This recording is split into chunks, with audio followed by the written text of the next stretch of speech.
Welcome everyone to the first event of our Spring 2022 speaker series, The Road Back to Chapel Hill. This spring, we have turned our eyes toward the 2022 Alumni Forum, which will take place in October here in Chapel Hill. We're still awaiting the release of the fall calendar, so we will share specific dates when we know them. As anyone who has attended an Alumni Forum in the past knows, the best feature of the weekend is that it brings all of us back together here on the Carolina campus, a place that is so special and that we all love so much. Our spring series invites all of you to make that return trip virtually to hear from scholar leaders, faculty, alumni about what's going on at Carolina now and what's planned for the future. For today's talk, we've invited Patrice McGloin, class of 2023 and current co-president of the Campuswide, to talk with you about her leadership role and the good work she's doing. And as a special treat, we've invited previous Campuswide co-presidents in our alumni community to join us as well. And we have a good handful of them here today. So we hope they'll ask a question and identify themselves or make some sort of observation during the Q&A after Patrice's talk. And another fun feature of today's talk is that many of our 2022 Morehead-Cain finalists are joining us as well. This year's final selection experience starts this coming Sunday. So please feel free to send your best wishes to the finalists in the chat feed if you'd like, all you scholars and alumni. For now, thank you, Patrice, for being our speaker today, and please tell us your story. Thank you, Megan, for that lovely introduction, and welcome to all the finalists. I remember being in your shoes not that long ago. I know everyone's going to say that to you for the next week, but really it's a super exciting time, and so thankful to be sharing this space with you. Give me a moment to do that awkward Zoom share screen, and we'll get started. Okay. I think, oh, nope. Great. Is everyone seeing a PowerPoint? Beautiful. Lovely. Okay. So, good afternoon, everyone, and thank you for being here again. Although it's a long one, I'm going to read the title one more time.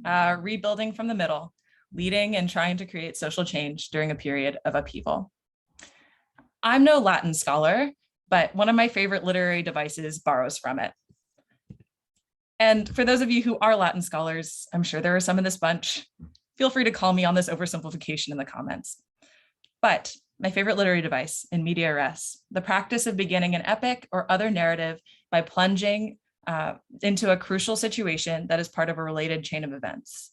The situation is an extension of previous events and will be developed in later action. There's something exhilarating and disarming about this device. It launches you into the middle of things and leaves you scrambling to figure out alongside the characters what's happening.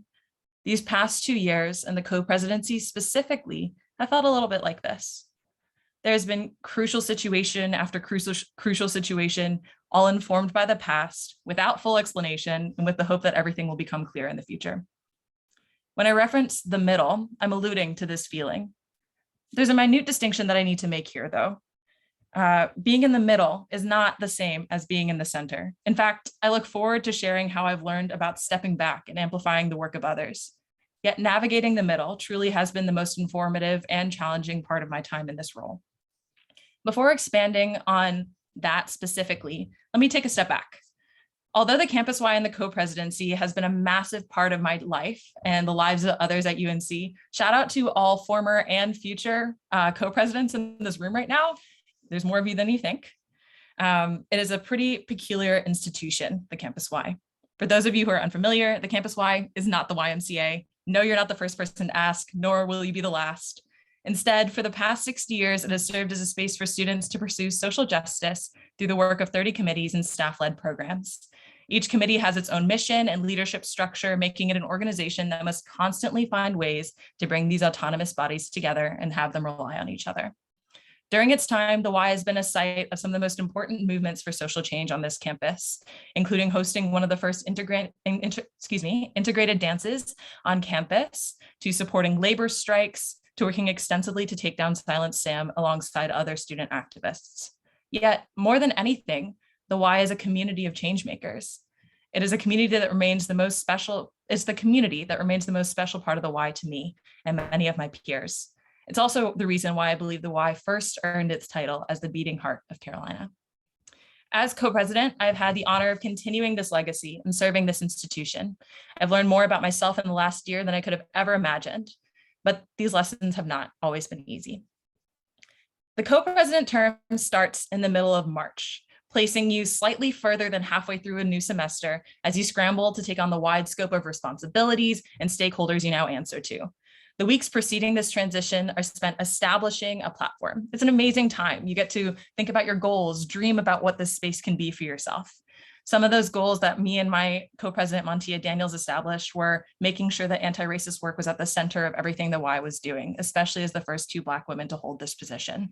We wanted to increase campus-wide cohesion. We also hope to increase cross-campus coalition building, create a standardized response to harm, preserve campus-wide history, and simultaneously be sustainable in all of these practices in this position. These were lofty goals, for sure, but ones that felt critical.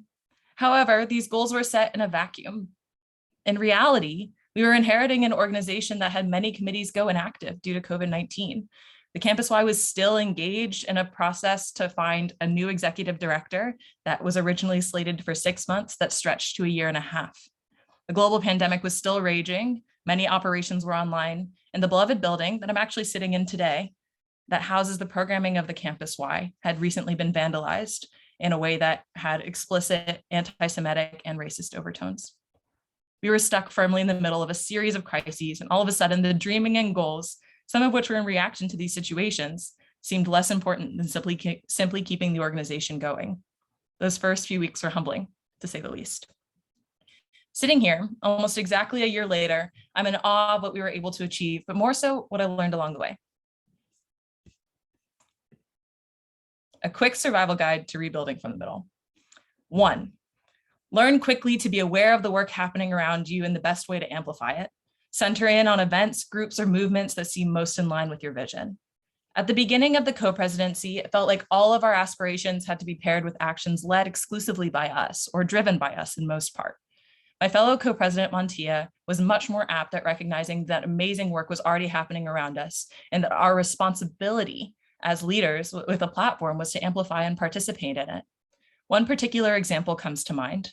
We spent the first few months trying to revitalize a program called CARS that brought together a series of student leaders from across campus to discuss vital issues. To be honest, we were struggling. We couldn't figure out a way to justify the why holding that space, getting people to buy in, all of those important issues when trying to establish a new space. And yet, within a month of us doing that imagining and having those baseline conversations, the current student body president established the Campus President's Council, a body with a similar mission to bring together student leaders that, unlike CARS, would have administrative access. It was the perfect solution. As part of that body, we have pushed for changes such as the Board of Trustees re-reviewing Nicole Hannah-Jones' tenure application, as well as reconsidering COVID policies on campus so they feel more equitable and accessible to students. Joining that body instead of establishing our own allowed us to have more access and simultaneously achieve our goals. There are many, many more examples of times where we had to step out of our own way to see the amazing work already occurring around us. But taking that time to see it, collaborate, and find ways to amplify it is a critical part of effective change making, especially community-centered change. Number 2, these types of positions will require you to weigh your personal needs with those of the organization. Weigh them carefully. I remember quite clearly when this hit me. It was October 11th. Oh, sorry, didn't mean for the click in, but you saw the 2 images. It was October 11th, a day after the campus had heard that multiple students had died by suicide. It was a tragic and difficult time for this community and brought to the forefront the mental health struggles that many of us continue to face.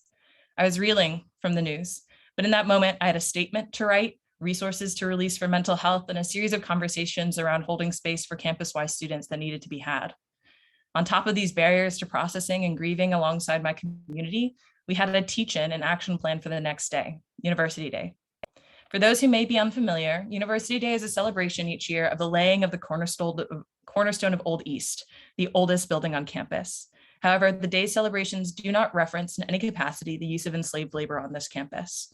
As a team, we'd worked tirelessly for weeks with a series of professors and researchers to compile a brief history of the use of enslavement at the university, as well as all identified names of enslaved folks who worked at this university. It felt like a critical event, yet one that was now taking place in the context of a mental health crisis on a university-declared mental health day. After a long day of deliberation, we decided to proceed, but shifted our approach. We pulled all of our major pubbing and decided not to make it a large-scale event. We started our event, set up a live stream so people who felt they could engage could at any capacity, and began the event with an acknowledgement of our context and a reminder of the resources on hand, including a formal space with mental health professionals in the Campus Y for anyone who is struggling. The event didn't look how we originally intended, but in many ways it felt more powerful. Reading those names in front of the Y specifically was critical, since the Y sits at the center of the oldest buildings on campus: Old East, Old West, Girard Hall, and South Building, all of which use an extensive amount of enslaved labor to be built. We were caught in the middle again. That said, we continued to recognize the humanity of those individuals while also acknowledging our own, acknowledging that the campus was at a breaking point and that needed to be recognized. It felt like a more honest and impactful event as a result.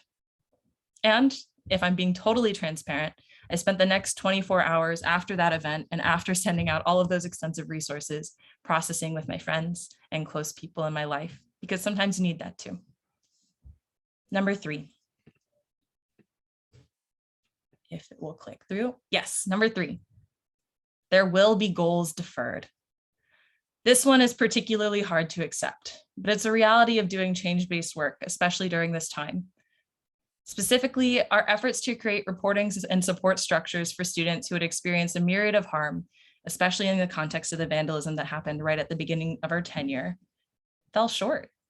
We had a series of conversations with major campus stakeholders and community members and learned a lot in that process. Yet, when faced with the immediate needs of our community for connection, development, and mental health support, among others, this could not be our priority. I'm hopeful that those who come after us may find a way to revitalize those ideas or collaborate with other spaces already doing this type of work. But I'm also aware that goals sometimes simply shift. That's one lesson that I will certainly be taking with me in every other space I go. Number 4, this is the last one. Sometimes success, especially in times of turbulence, requires you to change the measuring stick. When you're not measuring up to your goals, or when I felt like I wasn't measuring up to my goals at various points in this year, I had to ask, was it the goals themselves? Was it my work ethic? Or was it the measuring stick? This year has been more difficult than any of us could have predicted. We have been stuck in a limbo in many ways and have been forced to reckon with the realities of having almost a year of virtual operation. In the why, that showed up as needing to help committees redesign programming so they could be sustained, increasing membership and creating space for people to truly reconnect to this community. One entity that came out of this was truly surprising was a craftivism night. Yeah, you heard that right. I said craftivism. The community expressed a need for an informal space to chat and de-stress, so we delivered. Now, each month, the Y hosts a space for students to work on craft projects, some of which are social justice focused, but many of which are just for fun and to decorate this building so it feels like our own again. It has been a surprisingly meaningful space and has allowed members of the Y from many different sectors to find a way to connect. Does this type of event fit my original model for success? No. Has it been a success? Yeah. Moving past the arbitrary metrics of success and taking time to truly center the needs of the community has been the best choice we could have made. I feel empowered by the conversations we've been able to have and the ways we have supported various parts of the Campus Y and the general community in figuring out how to operate during these turbulent times. Surviving these years is a success in itself, and surviving with an emphasis on community is truly a source of joy. My time in this position is coming to a close. Ironically, I'm currently in the middle of helping to manage an election process for the new co-presidents. Could we have done more with our time? Possibly. But I chose community. I chose making rebuilding a priority. I chose grace for a space that has had to reimagine itself over and over again in the past 2 years, and grace for myself. I marveled in the moments of connection and at times when we could use our platform to support the amazing work around us. To return to media res for just one moment, there truly have been critical situation after critical situation thrown at us, many of which were informed by the past without full explanation. Perhaps the future still holds answers, but this year, trying to figure it out alongside this community has been more special than I could have ever imagined. Thank you. Thank you so much, Patrice. Awesome. Really. Yeah, I'm seeing some claps around the screen and some raised hands, which are cool. Great. So let's see. I'm going to go first to, I see Chris McGloin. Yeah. Hello. So thank you so much for showing your guide of being in the middle versus being at the center. I think that perspective is one that leaders should always hold. So I'm going to take that for myself moving forward. So thank you. I really appreciate your story. My question for you is, you talk about how there will always be goals deferred. And as a leader, how do you go about discerning which of those goals you're going to have to defer and which ones will be a priority? And then along with that, how do you then rally together the Chapel Hill community to accomplish those priority goals as you move forward? Hi, yes, thank you for your question. I'll answer it in two parts, sort of how you asked it. So the first thing, when assessing goals to deferred, be aware of who you're answering to, right? Are you answering to yourself? Are you answering to a specific community? And how do you know what they want, right? So for example, with the Campuswide community, we have all kinds of measures for involvement and ways that people can give us feedback constantly, but those structures aren't always in place. And so I think when you're doing goal assessment, when you're not just accountable to yourself, it's really worthwhile to think critically about, okay, how do I have those conversations? What does accountability look like with any of these goals, right? So I think having that assessment is really critical. And then when it comes down to breaking down the goals specifically, I think you have to think, one, feasibility. Two, is this something that's aspirational for me or for my community? And will it be helpful long-term? And then the last one that I would say is it sustainable? Like if you go after this goal, what are you losing? And also, can this be carried forward, right? I think those are the three things that stay with me all the time. And then when it comes to rallying, if you have those accountability structures in place and you're having those conversations consistently, it takes less effort to have the ask of, can we try and work for this together? Now, if there's no established connection, that becomes a lot more difficult, right? It seems almost exploitative at times, depending upon how it's done. And so I know one thing that we've prioritized as co-presidents in this entire position and time frame is really taking the time to prioritize relationships and establishing those as a baseline. And when you have that in place, it makes things like going after goals much more accessible. Hope that answers the two-part question. Yeah, thank you so much. Thanks, Chris. Great questions. Emily Adcock is next. Hi, thank you again for sharing your insights and your time with us today. So this situation is hypothetical, but if you did have unilateral authority to establish one policy at UNC, what would it be and why? Wow, that's a big one. Give me a moment. I think if I could establish unilateral authority, if I had unilateral authority at Chapel Hill to establish a policy, it would be an assessment of student needs more consistently and redirecting resources to those expressed needs. I know that seems a little bit vague, but for example, when it came to the mental health crisis, there was deep calls from a lot of people, both in mental health summit formats and informal conversations, for more resources to be directed into certain mental health supports. And so I think hearing that and really being receptive to it would change a lot of things at Chapel Hill. And I also think that it's an access issue, right? I mean, a lot of students don't feel empowered to go to administration to, change those kinds of things or voice their experiences. And so having more open forums for that kind of conversation that lead to direct action, I think would be empowering for people. So I guess roundabout way of answering, having more open forums that at least once a year led to a direct action from administration that they agreed to sign on to for a minimum of 2 years would be helpful. Hope that answered the question. Yeah, thank you. Yeah. Kayla, you are next, but I'm going to quickly jump in. We had a question in the chat feed from Kelly Mills. Thank you so much, Patrice. That was amazing. What inspires you to keep going when things get difficult? You're probably going to hear me say this a lot today, but I the Campuswide community is a pretty remarkable thing. And people who've been in it, I would love to hear your reflections on what this community has meant to you. I'll try and read through them in between answering questions, but this is the space where I felt most at home at Carolina. It's where I came into sort of my own as a leader, as someone who had a very distinct political consciousness, as someone who was deeply invested in this community, and this community being sort of the broader Chapel Hill Carborough community. And so for me, giving back to the why is something that feels like a given.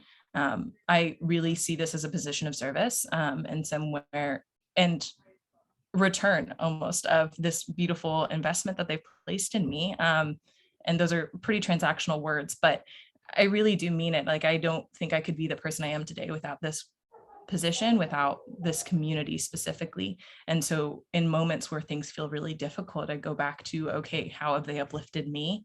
How can I use whatever resources I have left to try and uplift them? And then also being honest, right? Like, I think the biggest lesson is be vulnerable and see what happens. And if your space isn't receptive to it, I think that tells you more about your space than it does about your capacity. So in those moments when it is difficult, being honest about it is kind of helpful too. Thanks, Patrice. Kayla Halleck, your turn is now. Hello, thank you so much for speaking to us. That was really amazing and inspirational. My question would be, one of my favorite things you said was that success in the times of turbulence requires you to change the measuring stick. And as an amazing leader, how do you change the measuring stick without disappointing people in your path? That's a really great question, and one that I think I still reckon with. Part of it is we've all been going through the pandemic, right? We have different experiences in this context, but I think there is this like shared common understanding of this is a very unusual time. And I think there's a little bit more grace in that just around the board. Not always, but most of the time. And I think when it comes to changing the measuring stick specifically, you need to communicate that effectively. And that comes with a lot of humility, because it's very difficult to admit when whatever you set out to do is not working any longer, right? And so I think part of it is acknowledging when that happens instead of clinging to this idea that you need to hide it in a shameful corner or get stuck on it and try and work around it. It's not necessarily true, and it's not necessarily serving anyone other than you. So taking the time to be honest with that is important. And I think also building a team that's aware of that and is having that kind of dynamic conversation. I know some of the people who are on my exec board are in this call right now. Love y'all very dearly. And we've really set up a culture where you can be very direct about when either goals have to shift or you have ideas that are no longer playing out in the ways that you expected them to, and you need to reassess. But the big thing there is when you see those moments of either failure or something that is no longer applicable to the situation that you're in, you have to speak to it, because otherwise it'll just remain the same. And then it will truly become a failure, right? I think in many respects, because then your energy and the energy of your team is all working towards something that's no longer attainable. So being honest and upfront as soon as you can be, I think, is really critical. Thank you so much. Kayla, that's great. Trinity, you're next, but I am going to jump in and insert another one from the chat feed, if you don't mind, right before you go. Sashank asked, he's in class and can ask himself.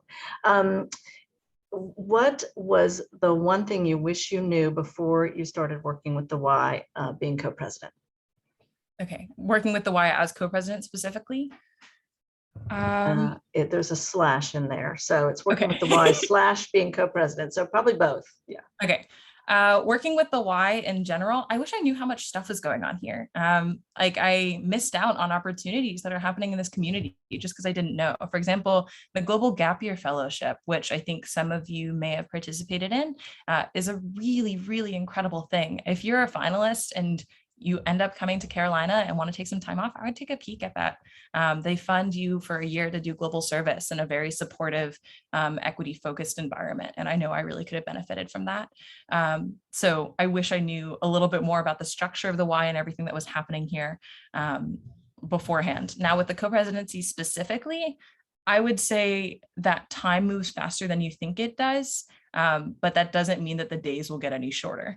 So what I mean by that is it's already the end of the year, right? And I have achieved many of the goals that I set out to do with my partner, and I'm very proud of those things. But then there's also the reality that, wow, this year has passed by rather quickly. Like, I remember being in this position at the beginning and trying to figure things out, and it felt like I had all of the time to do that. And that wasn't necessarily true. So setting up checkpoints for myself that were a little bit firmer, that would help me sort of space out this time better, would have been great. And knowing that even when the days are busy and feel like they don't end, time is still moving pretty quickly. And so taking a moment when you can to sort of step back and assess what's happening in the broader picture would have been a great, great move on my part. So, yes. Thanks, Patrice. Trinity, you're next. Thank you. And before I start, I just want to make sure you're able to hear me with my mask on. Sounds good. All right. So thank you so much, Patrice. I really appreciate you sharing this with us. I do. One thing that you did say that really did resonate with me specifically was how becoming a co-president, you wanted to focus more on anti-racism in every aspect of what you did and expanding it throughout campus. So my question for you is, how was the activity of anti-racism within the campus Y also an outlet for you to expand on bettering your own mental health, as that is also another part of the Campus Y in which you wanted to engage in for this year? Yeah. Thank you for that question. I think it's sort of a double-edged sword as a Black woman doing this work specifically. And I can speak to that a little bit, but anti-racism work, I think, is critical. Well, we know is critical for a lot of reasons, but most importantly, if you're doing change-based work, there's no way around the issue of race in this country. Like, it is integrated into pretty much every system that exists. And so if we are saying that we are a change-based organization doing all of this really critical work on various topics, then for us to actually claim that and mean that, it has to be from an anti-racist lens. And so a lot of conversations were had around, how do we assess how certain committees are currently operating? What do we need to do to shift? If they're not focusing that lens, how do we offer resources? So I know, I think he may be here, Raymond too, actually wrote a grant when he was co-president a couple of years ago that got free racial equity training available to all members of the Campus Y, which was really amazing. And so we offered that at the beginning of our tenure, and then continued to sort of have conversations in bodies like Cabinet, which is a little bit difficult to explain, but essentially it's like a conglomeration of the leaders of the Y, to make sure that we were having like evaluations of how people were operating, and then offering resources when it felt like those things were falling short. And a big thing too is like looking at the history of the Y. I think recently it's gotten somewhat of a rep of like a relatively white space. I mean, we're at a predominantly white institution, so that happens. But really looking back at the roots of it as a place for integration and for cross-racial collaboration and solidarity is pretty incredible. And so we spent a lot of time doing that and trying to preserve it. So sort of that's to the first part of your question. And then to the second part, how did it impact mental health? It is both a remarkable thing and one that is very difficult to be engaging with as someone who's like a Black woman experiencing all of these things, right? Because there's an explanation and need to validate your own experience, and that's not always recognized in the people that you're working with. And so taking the time to, taking moments when you need to step back, right? And saying that my experience is not for your learning all the time. And so trying to make sure that there is space between myself and the work that's happening at times is really critical, and bringing in professionals who had more capacity to have those kinds of conversations was a way to do that for us. So, yeah. Thank you so much. Thanks, Trinity. Now, Alejandro, you're next in line, but again, I'm going to jump somebody in who had a comment in the feed, so hold on a sec.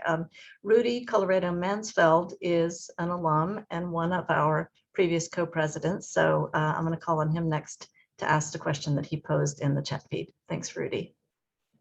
Hi, Patrice. It's just great hearing all that you have been up to. It's extraordinary. I wanted to ask about the programs you all are running. And I specifically want to know the balance of volunteer service activity versus activism, anti-racism, social justice activity. And I know that just saying it in that way dated me to being a 1980s co-president. So I'd love to hear your perspective on kind of the breadth of what all your groups do and whether there's any kind of tension there between those two perspectives. Yeah, of course. One, good to see you again. I know at the beginning of my time at co-president, we had a really lovely conversation. So this is a nice full circle moment. But to your question, it's shifting a little bit at the moment. I think a lot of organizations have reassessed what their mission is in the context of the pandemic and some of the racial uprisings that happened 2 summers ago. So for example, one organization that comes to mind in that context specifically is CJAA, which was labeled as a criminal justice organization and now labels themselves as a community justice, abolition, and anti-racist organization, right? Which is a pretty dramatic shift, and how they operate in that context has changed as well. So it's a little bit difficult to give you the number breakdown just because people are changing so much. That said, I can give an overview of the programs happening, right? So there's the 3 staff-led programs of the Campus Y, which have been established for a while, one of which is CUBE, that is like a social entrepreneurship incubator. And they do really incredible work across the board. And everyone has their own venture that spans from access for differently abled students to making sure that women, young girls have access to STREAM education and STEM education. Then there's the Bonner Leadership Program, which supports students in 4-year partnerships with nonprofits and organizations in the camp and the broader Chapel Hill Carrboro community. And that's more direct action work. Or less direct action, more service work, excuse me. And then there's the Global Gap Year Fellowship that I mentioned briefly that is very service oriented. As for the 33 committees, it's sort of a split at the moment. There are a couple of committees that are more focused on sort of holding identity spaces like Saga and Cage. Saga being the LGBTQ organization in the Campus Y, and Cage being an organization focused on gender rights and also addressing gender violence. But then there are also other organizations that are doing direct service work and have like established relationships with the community. One that I'm thinking about that I think your daughter is actually deeply involved in was RCP, which is Refugee Community Partnership, and other organizations like that. CEF was another affiliate of the Y that does like sustained service work in the community. And then there's also sort of more activist focus, which again, is a little bit in flux. I think there's a lot of capacity for any of these organizations to take on that charge, some of which focus on it exclusively, CJA being one that does a lot of that kind of work. But then others, such as CEF, for example, are running a series of events to bring awareness to housing disparities in the Chapel Hill Carrboro community and lack of access. So again, it's a little bit of a moving target, but one that I think is a pretty exciting space to be in at the moment. And then for those of you who are hearing all of these words and being like, whoa, what's the Y itself in all of this?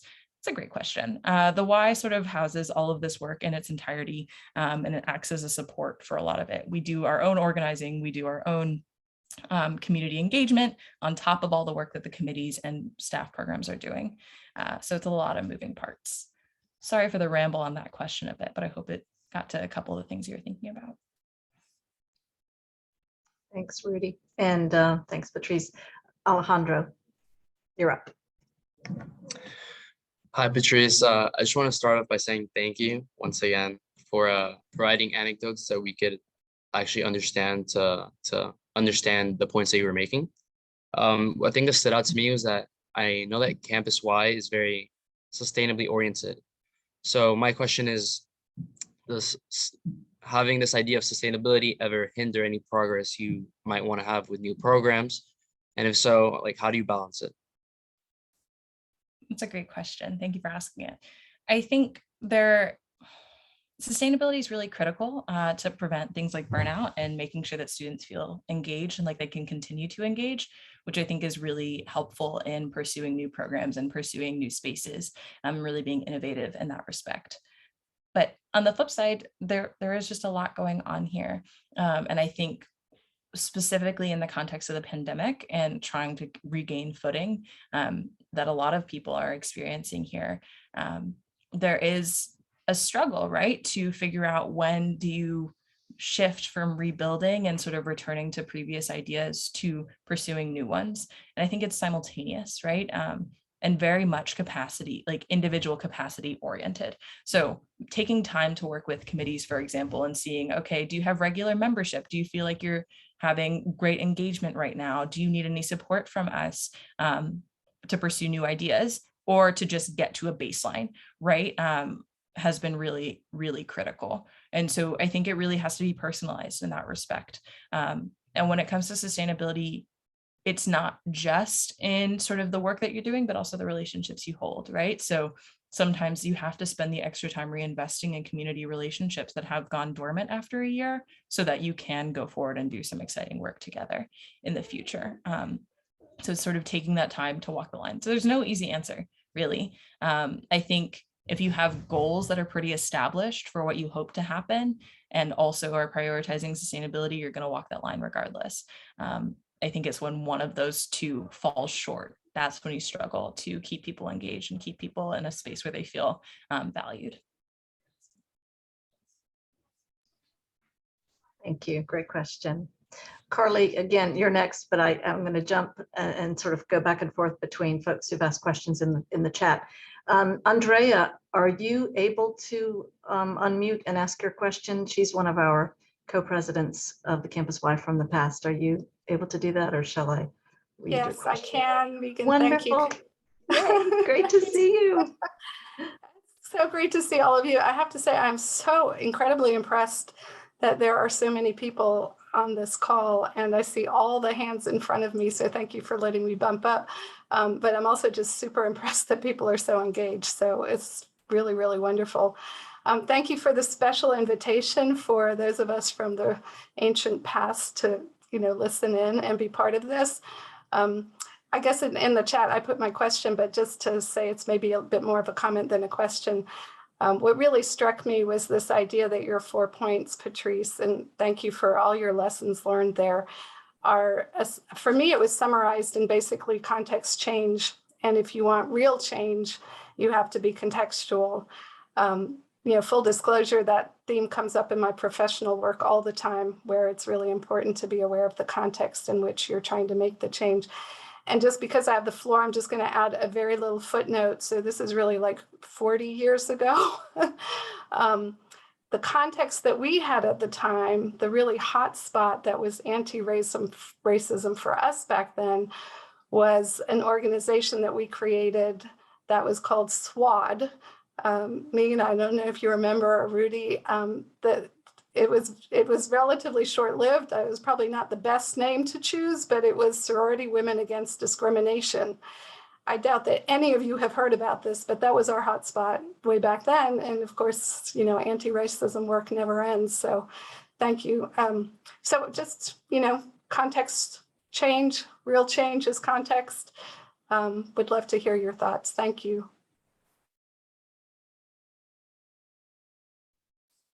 Yeah, for sure. Thank you for speaking to that. And also, I love how many co-presidents are in this room. I feel like we should find a time to chat elsewhere. There's so many questions I have for all of you, but really want to affirm what you just said about context changing so dramatically. And also, one thing that I've loved as sort of a passion project on the side is I've spent a lot of time in the archives doing personal research as well as research for courses, and the amount of things that come up about the why and how many different movements it's been a part of is pretty remarkable, right? And I think, like you were saying, there is this need for voicing like issues that we're seeing on campus, voicing like issues that we're seeing in our world, right? And the fact that the why has been that space for a lot of people is pretty remarkable. So don't have much more to add on top of that, but thank you for sharing. Thank you. Thank you. Thanks, Andrea and Patrice. Carly, your turn. Hi, thank you so much for that presentation. It was really inspiring. Sorry, my school bell is music and it just turned on, so I want to make this quick. I was wondering, how do you join the Campuswide as a freshman, and how do you get your voice and ideas heard? Yeah, of course. So there are a couple of ways. One, I would take some time to look at the Campuswide website and Instagram. Both have a bunch of really wonderful information about staff programs as well as what committees are doing specifically. So if you're looking for sort of more committee focused work, that would be a really great place to start.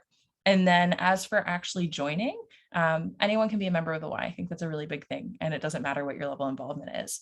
But if you're interested in sort of more executive functioning or those kinds of conversations, there are a couple of ways to do it. There's this entity called the First Year Council that's designed solely for people who it's their first year on campus. I say that specifically because there were 2 classes of people at UNC this year who had never been on campus before, who were trying to figure out what was going on. And that was definitely a dynamic we were very conscious of at the Y. So it's a first year on campus council.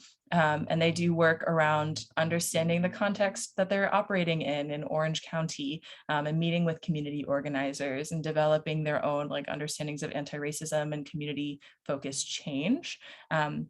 And then spend the second half of that year developing a project that they think would serve the broader community using Y resources. So that's one way sort of to have like an incubator into social justice at the Y. And then another opportunity is most executive boards now, which are run by co-presidents, also have a position called first year member at large. I think there is a first year member at large here, but essentially it's a position that gives you a sneak peek into how the executive board functions. You act as a voting member on the board, get to voice your opinions, and it's a position that we think is really critical for someone to hold who like has involvement in first year spaces that's very explicit and are willing to bring those ideas forward, right? So it's not just you representing your own ideas and opinions, but also you acting as a representative for your class in many respects.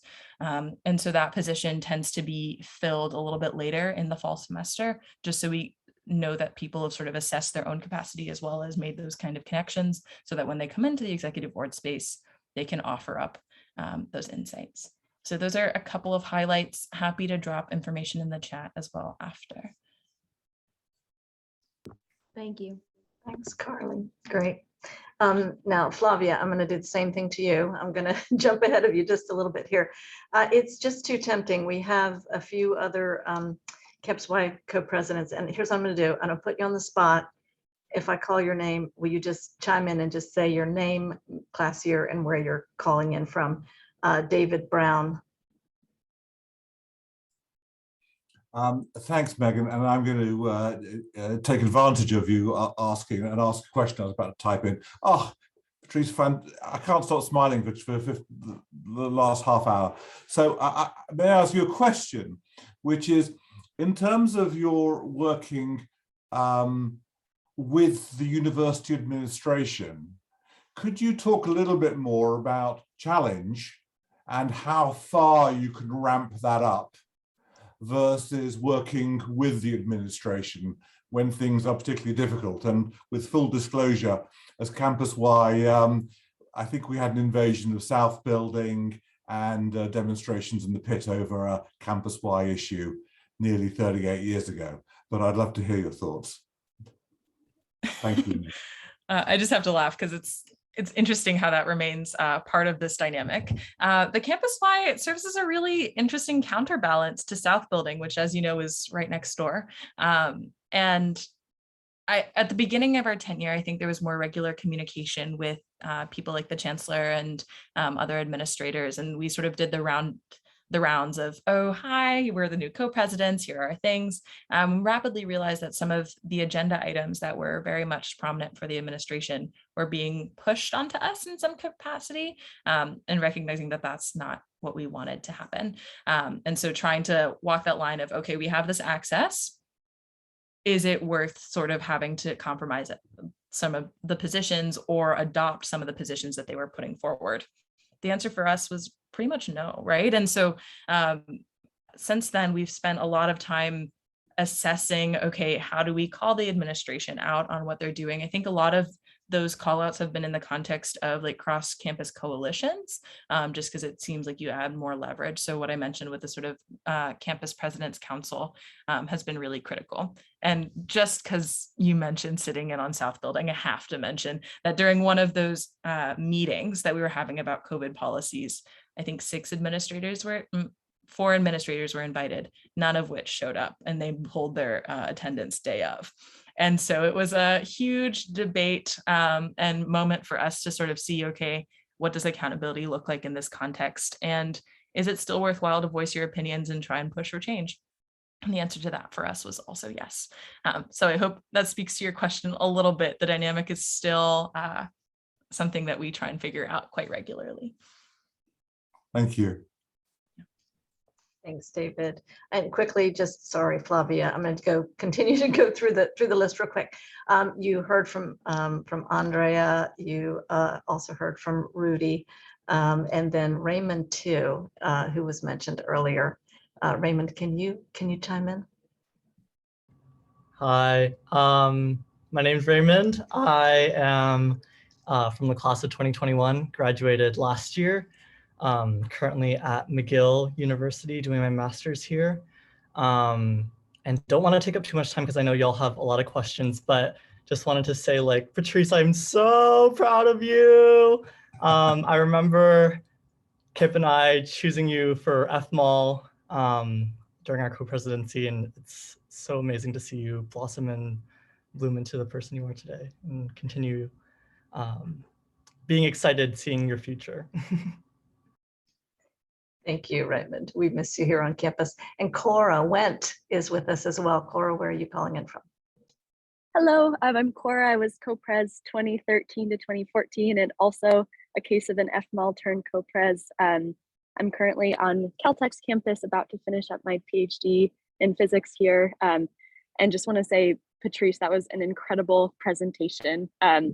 Megan, do I have time to ask one question or should I hold off for my turn? You have had your hand up and I think Flavia is going to give us the grace. She's wonderful. I see your beautiful thumbs up. Go for it, Cora. Awesome, thank you. Patrice, when I reflect back on my campus-wide time, one of the things that stands out most to me is just how much I learned from working with Natalie Borrega, who was my co-president, and working so closely with another person for a full year has just like completely transformed the way I see the world and see working in teams. So I'm curious what you've learned from working with Montia for a year. Thank you so much for asking that question. I have to shout out to Raymond really quickly. He did see something in me way back when I was a freshman. It does happen. It's a beautiful thing. It's so good to see him on this call. And to your question, it has, like you said, fundamentally changed how I see collaboration and working with someone else. There are so many lessons that have been learned.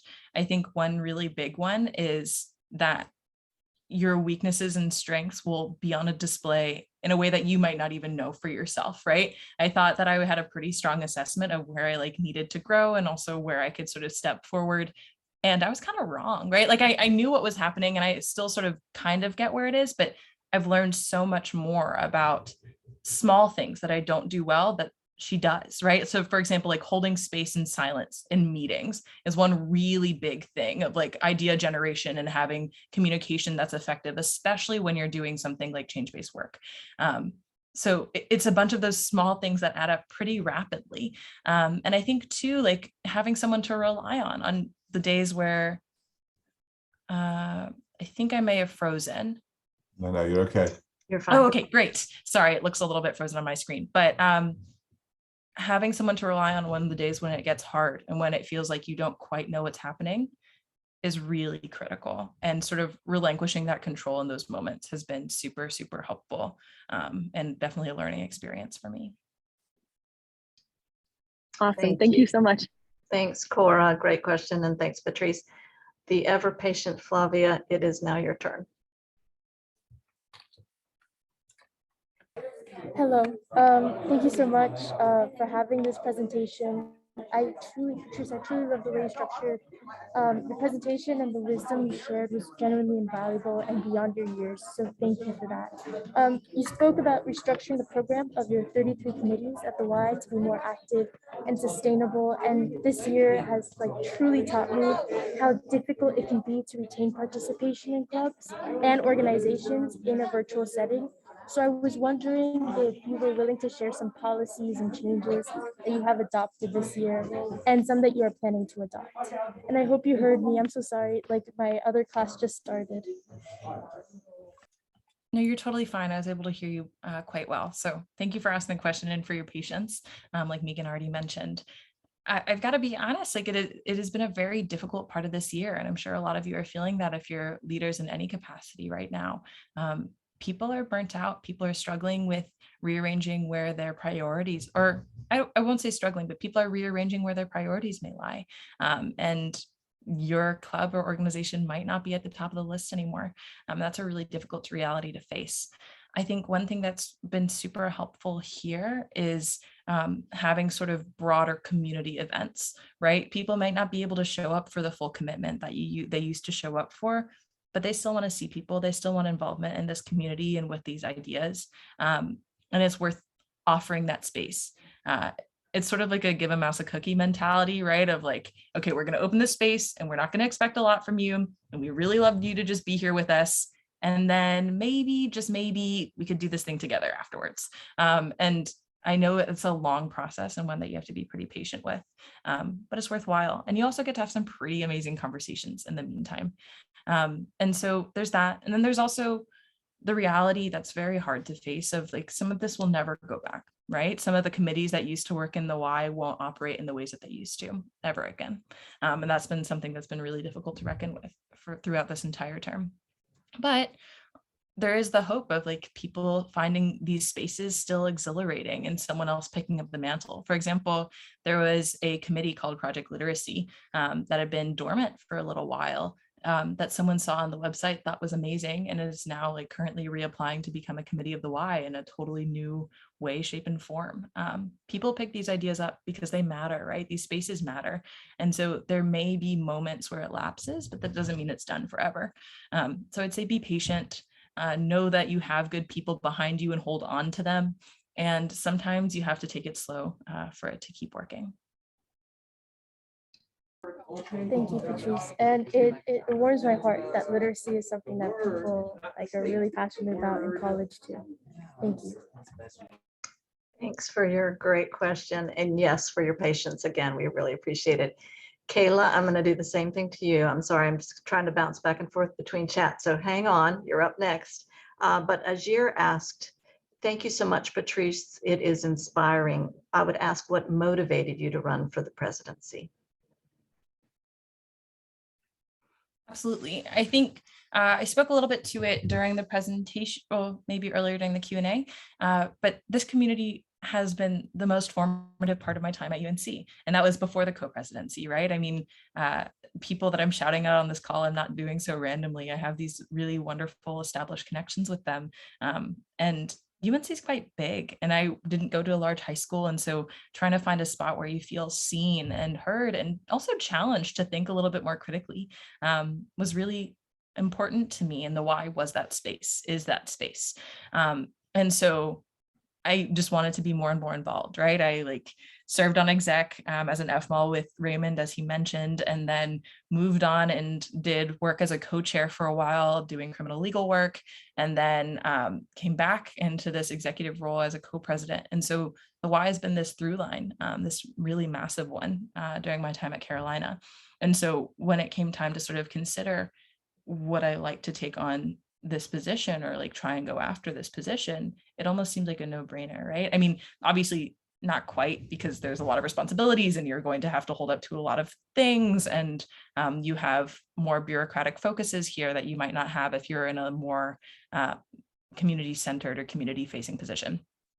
So those were considerations for sure, but I knew I had to give back to this community in a big way. I really wanted to do that. And so there was that. And then there's also the other motivation of Montia and I were both very firm about the fact that as two Black women running for this position, we'd be the first people holding this position like this, right? And it felt kind of exhilarating to know that. Challenging for sure, and it has been a challenge, but it was also an opportunity to make the space that has meant so much to both of us independently truly reflect our values and also our lived experiences. And I knew that the co-presidency specifically would allow me to do that in a way that other positions in the Y would not. So all of those factors definitely led to this. But Raymond can tell you, there were definitely panicked phone calls of like, is this the right thing to be doing? Like, how do you navigate this? Those were certainly considerations as well. But it's definitely been worthwhile and something I will cherish forever. Thank you. Kayla, you're up next. Okay, thank you. Hi. So first of all, just like all my peers said, I want to comment on how absolutely impressive and admirable you are. This presentation was incredible. And seeing a woman in leadership is also super impactful for me, and a person of color, though I obviously am Asian, but still, that was awesome. So I wanted to comment on that.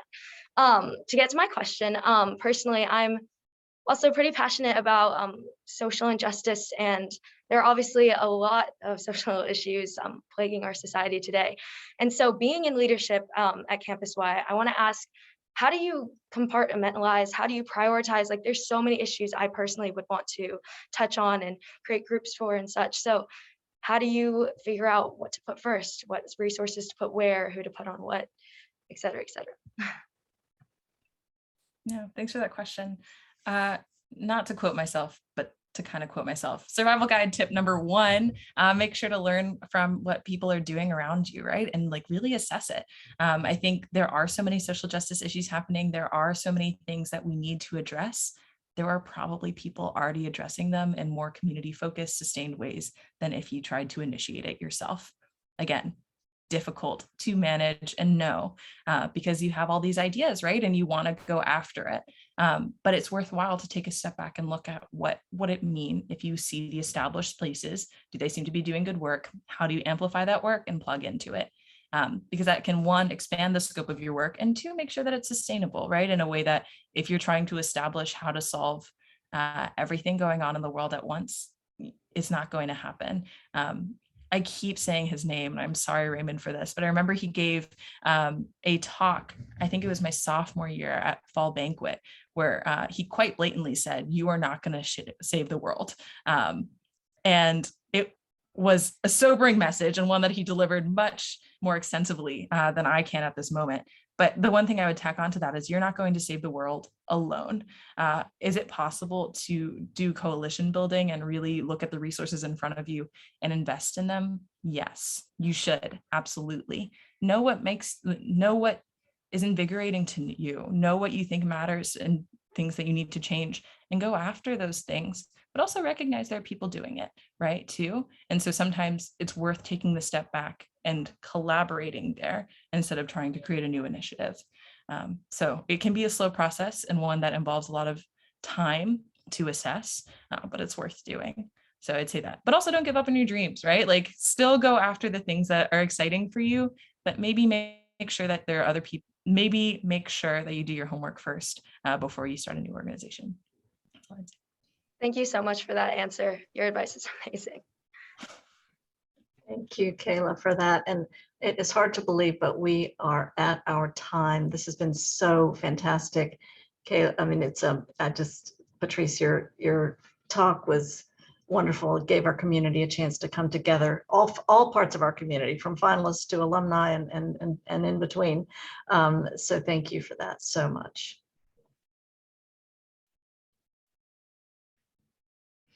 We also hope everybody will join us next week. We're going to hear from 3 scholars who worked to establish the Asian American Center on campus, and Sarah is sharing the link to that in the feed, although I believe it'll probably fly by because everybody is saying wonderful farewells. We can't wait to see all the finalists this coming weekend. It's going to be an amazing week next week, and we just can't wait to spend time with all of you. So thanks for being here today. Thank you, and have a nice rest of the day. Thank you. Thank you. Thank you. Thank you. Thank you. Thanks so much. Thank Yeah. you. Thank you. Thank you. Thank you. Thank you for today. Thank you for coming. It's great to see you.